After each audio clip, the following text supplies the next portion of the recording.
آج کے پروگرام کا جو عنوان ہے وہ احسان دانش کی ایک نظم سے کے ایک مصرعے سے لیا گیا ہے. وہ اینڈ میں میں 2-3 شعر جو مجھے حافظے میں یاد ہوں گے وہ عرض کر دوں گا، اور وہ اس سے ریلیٹ بھی کر جائیں گے اگر آپ مجموعی صورتحال کو دیکھیں گے تو. لیکن جو اوپننگ اس کا پہلا مصرعہ ہے وہ یہ ہے کہ برہمن مندر میں ٹکڑے، شیخ مسجد میں حلال. تو اس تناظر میں 2-3 جو تازہ ڈیولپمنٹس ہیں میں ان پہ بات کرنے کی جسارت کرتا ہوں. ذرا مشکل ہے وہ اس لحاظ سے کہ ایک آپ لوگوں نے سب نے پڑھ لیا، سن لیا، دنیا بھر کے میڈیا میں وہ خبر اس وقت ہاٹ کیک بنی ہوئی ہے کہ یورپین یونین کی جو یورپین پارلیمنٹ ہے انہوں نے پاکستان پر ان کے بلاسفیمی اور امتیازی قوانین، خاص طور پر جو اقلیتوں کو ٹارگٹ کرنے والے ہیں، اور ملک میں ان قوانین کی وجہ سے ایکسٹریمزم جو ہے وہ اپنی بدترین شکل اختیار کر چکا ہے. تو ان کو ختم کرنے یا ان کے خاتمے سے مشروط کر کے اپنے اداروں کو کہہ دیا ہے کہ پاکستان کے ساتھ تجارتی اور اس طرح کے دوسرے بینیفٹ سے تعلق رکھنے والے جو تعلقات ہیں ان کو محدود کیا جائے، عبوری طور پر ان کو روکا جائے. بعد میں اگر پاکستان ان میں بہتری لے آتا ہے تو ویل اینڈ گڈ، نہیں تو پھر اگر ان کو اپنے گھر بیٹھے ہوئے کسی کی کوئی پرواہ نہیں ہے اور ان کو اس بنیادی تمیز کا کوئی خیال نہیں ہے جو قوموں میں اور ملکوں کی کمیونٹی میں اور اس گلوبل سیٹ اپ میں سارے اس رکھ رکھاؤ کا اور اس ڈیسنسی کا لحاظ کرتے ہیں، اور وہ اپنے عامت الناس کو اس حد تک نہیں اچھلنے دیتے اور اس طرح وہ کناروں سے چھلکانے نہیں دیتے اپنے طوفان کو اور دریاؤں کو کہ وہ اس کے جو چھینٹے ہیں وہ گھر بیٹھے دوسری قوموں پر پڑیں. ٹھیک ہے، اس میں ان کا جو سٹینڈ ہے وہ یہ کہتے ہیں، اور وہ میں کل کے اس میں پروگرام میں مجاہد صاحب کے جو اداریہ تھا اس کے حوالے سے بات کر بھی چکا ہوں کہ اس میں ریزرویشنز دونوں طرف ہیں، لیکن جب ریزرویشنز اور تحفظات اور شکوے اور مطالبات وہ بین الاقوامی سطح پر ہوتے ہیں تو اس کو پیش کرنے کے دنیا بھر میں سفارتی اور دیگر ذرائع ہوتے ہیں، اور سب سے پہلے اس پہ وہی اصول لاگو ہوتا ہے کہ آپ کی اپنے گھر میں اپنے اندرون میں کیا حیثیت ہے، وہی آپ کا بیرون کا سٹیٹس ڈیفائن کرتی ہے اور ڈیسائیڈ کرتی ہے.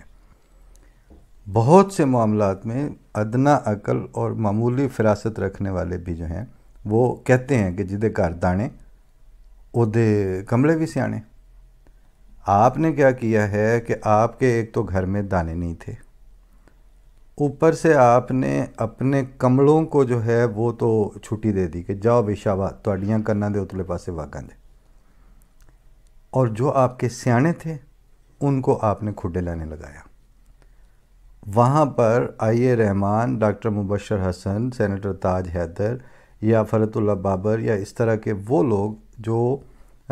جنہوں نے کچھ اس طرح سے نہیں بنایا، وہ آپ کے اپر کلاس میں نہیں آئے. وہ موجود ہوتے ہیں لیکن وہ ہر چند کہیں کہ ہے نہیں ہے والے مصرے کے مصداق ہوتے ہیں. لیکن جو آپ کے جو جاوید لطیف ٹائپ ہوتے ہیں یا جو آپ کے پرویز اشرف کماش کے ہوتے ہیں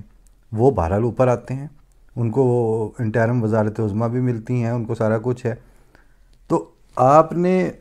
اپنے سیاسی اور اندرونی معاملات میں بھی دیانتداری اور میرٹ کو آنر کبھی بھی نہیں کیا. ایک آدھ ٹینیور اور ایک آدھ رجیم میں اس طرح کی جو ہے نا بندر بانٹ والی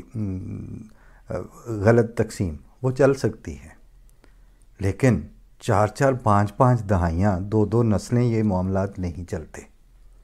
اسی طرح جو آپ کو جماعت اسلامی نے گھڑ کے دیا تھا کہ آج صلی اللہ علیہ وسلم نے تلوار لی تو دلوں کے زنگ چھٹے، وہ میں نے پینڈنگ رکھا ہوا ہے، اور وہ انشاءاللہ اب مئی سے اب وہ سلسلہ بھی شروع کریں گے کہ مذہب کے نام پر خون کتاب آپ کو پیش کر دی جائے تھوڑی تھوڑی کر کے، کیونکہ کئی عام آدمی کو میری بہت سے ہر طبقے کے لوگوں سے، ینگسٹرز سے، نوجوانوں سے، خواتین سے، حضرات سے، سب سے بات ہوتی ہے،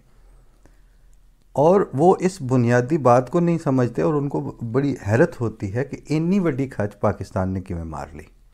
وہ اس لیے ماری کہ اس کو 53 میں آپ نے سسٹمیٹیکلی پیسے خرچ کر کے، جیسے میں نے عرض کیا تھا، آپ نے وہ بانٹا، اور وہ گلال جو تھا وہ ہولی کھیلتے وقت آپ نے ساروں کے منہ پہ ملا، اور اس وقت آپ اس کو ہولی ہی کھیلنا سمجھتے تھے۔ اب وہ خون کی ہولی بنی ہے نا۔ جس ہولی کو آپ نے تماشا سمجھا تھا، وہ اب آپ پہ خون کی ہولی بن کے مسلط ہوئی ہے۔ اور اب تماشے بھی لگنے شروع ہو گئے۔ اس وقت دبے لفظوں میں وزیر اعظم پاکستان نے اپنی تقریر میں، ہاں اس سے یہ ہوگا کہ وہ پھر دیکھیں فرانس کو تو کوئی فرق نہیں پڑنا ہے، لیکن وہ سارے خدا کے بندو، اب آپ جو ڈر ڈر کے باتیں کہہ رہے ہو، وہ بات آپ کھل کے نہیں کہہ سکے نا۔ وہاں پر سوائے ایک معین تفصیلی اور دیانتدارانہ پورا سچ بولنے کے اس وقت آپ کے پاس معاملات کو سدھارنے کے لیے کوئی آپشن نہیں بچا ہوا۔ اب لگ گئی وہ پابندی۔ اب جب پابندی لگی تو اس پہ ون سونے تبصرے آ رہے ہیں۔ ٹھیک ہے، انڈین پریس کچھ لکھ رہا ہے، ظاہر ہے وہ خلاف واقعہ تو نہیں لکھ سکتا، جو واقعات ہوئے ہیں انہی کو وہ وہاں بیان بھی کر رہے ہیں۔ بی بی سی لکھ رہا ہے، انڈیپینڈنٹ نے لکھا ہے، امریکن اخبار لکھ رہے ہیں، جرمنی کے DW میں آ گئی بات، پھر آپ کے اپنے پاکستانی اخباروں نے بھی اس کو پی تو نہیں سکے، لیکن فارن آفس کی سٹیٹمنٹ، وہ اخبار کا اتنا حصہ تصویر بنا کے اسکرین شاٹ یا کسی طرح، تو ہمارے ایک دوست ہیں جو میڈیا کے وہاں سرکردہ کنسلٹنٹ بھی ہیں، پاکستان لیول کے، اور بعض اداروں کے کنٹری ڈائریکٹر بھی رہے ہیں، تو اب میں نام کیا بار بار لوں، ایک ایک بندہ وہاں پہ بدنام ہوتا ہے، جو سچ بولے گا وہ گندہ ہی ہوگا، اور وہاں پہ سچ بولنے والا گندہ ہو رہا ہے، وہاں جھوٹ بولنے والا تو کوئی بندہ گندہ نہیں ہو رہا۔ وہاں پر حامد میر اور صابر شاکر کی تو موجیں لگی ہوئی، انہوں نے تو اپنے تجزیے کو اور اپنی دانشوری کو موم کی ناک کے طور پر رکھا ہوا ہے نا، کبھی یہاں سے اٹھائی یہاں لگا لی، یہاں لگا لی، وہ مطلب تڑا کٹنا جو ہے وہ ان کا اس وقت ہے۔ وہ آپ کی پبلک کو کبھی ایجوکیٹ کرنے کی ضرورت نہیں کریں گے۔ وہاں پر اب جتنے نام لیتے جائیں تقریباً یہی کچھ ہوگا۔ آگے وہ احسان دانش کے مصروں میں ان کے ذکر آ جائے گا کہ یہ بیماری آپ کو 70-80 سال پہلے سے لاحق تھی، آپ نے اس کا کوئی علاج نہیں کیا۔ اب کیا ہوا کہ اب ان قوموں نے جنہوں نے اپنا نظام وضع کیے ہوئے تھے، انہوں نے اپنے گھر میں دانے بھی اکٹھے کیے ہوئے تھے، اور سالانہ گھر کے پڑولے بھرنے، پڑولا میں آپ کو بتاتا جاؤں، وہ لفظ آ رہے ہیں بعض بار، وہ جس میں گندم سٹاک کی جاتی ہے، وہ ہر گھر میں ایک زمانے میں ہوتا تھا، یہ جو آٹا تھیلوں میں لانے والا جس وقت کلچر نہیں تھا، تو اس وقت گھروں میں پڑولے ہوتے تھے، اس میں دانے یعنی گندم سٹاک کی ہوتی تھی، سارے سال کے وہ تسلی ہوتی تھی۔ اسی سے وہ محاورہ بنا کہ جدے گھر دانے ہوتے کملے بھی سیانے، کہ مطلب اس نے کسی سے مانگنا نہیں ہے، ڈیپینڈنٹ نہیں ہے، ضروریات کی زندگی میں خود کفیل ہے، تو اس کے تو پھر سارے سمجھداری ہوں گے۔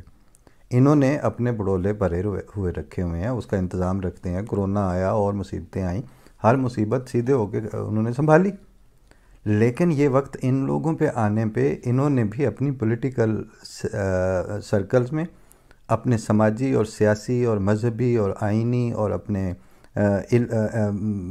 علمی اور اقتصادی، ان سارے دائروں میں دیانت سے کام لیا ہوا تھا۔ ان کے ہاں یہ تماش بینیاں نہیں چلتی جو وہاں چل سکتی ہیں۔ جرت تو کرے ان کا کوئی پارلیمنٹیرین کہ وہ کھڑے ہو کے انسانوں کے حقوق کے خلاف یہ کہے کہ میرا ایک تن سر تن سے جدا، یہ کہاں لکھا ہوا ہے آئین میں؟ جو نعرہ آئین کے اندر، آئین میں اس کی پروویژن نہیں ہے، وہ ایک لیجسلیٹر کو کس طرح جرت ہوئی کہ وہ اسمبلی کے فلور پر کھڑا ہو کے اس طرح کی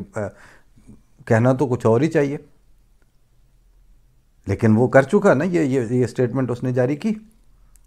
ایک نے نہیں، دو نے نہیں، 10 نے نہیں، وہاں نعرے لگتے رہے۔